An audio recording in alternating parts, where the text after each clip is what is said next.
Primary care doctors are welcoming Singapore's revised COVID care protocols, which give them more discretion in deciding a patient's recovery path.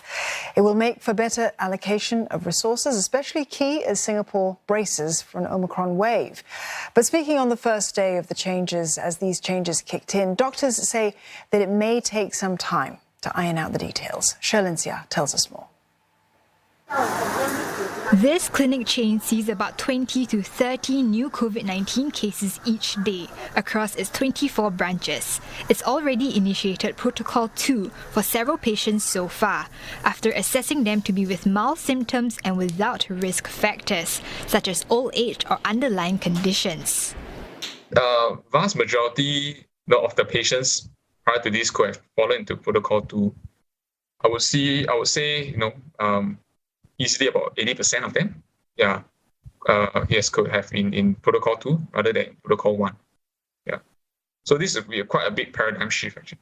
Under the changes, doctors can now initiate Protocol 2 instead of 1, meaning that only an ART is needed to diagnose a COVID infection on the spot, instead of both ART and PCR tests. This clinic in Toa Payoh sees about 1 to 4 new COVID cases daily.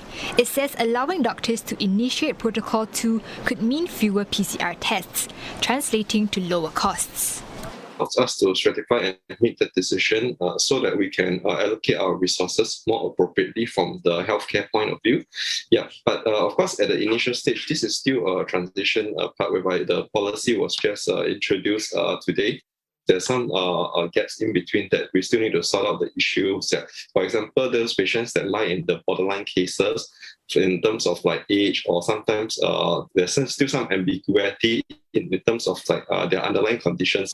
With more placed on Protocol 2, people could also face less disruption to daily activities, as they only need to self-isolate at home for at least 72 hours until they test negative. That's compared to under Protocol 1, where patients are sent home or to care facilities for at least 10 days. Doctors say it's a key move in living with the virus. What it changes for patients is actually very in line with what our country is trying to do, which is actually to move into an endemic state. And in a common cold, we do not do a PCR. And so far, the experience with Omicron shows that the severities, at this point of time, is less. And therefore, we are progressively being able to move to a state where we do not have to analyze every single sample. We can treat presumptively as for likely COVID but mild COVID. The chain of 8 clinics sees about 20 new COVID infections each day.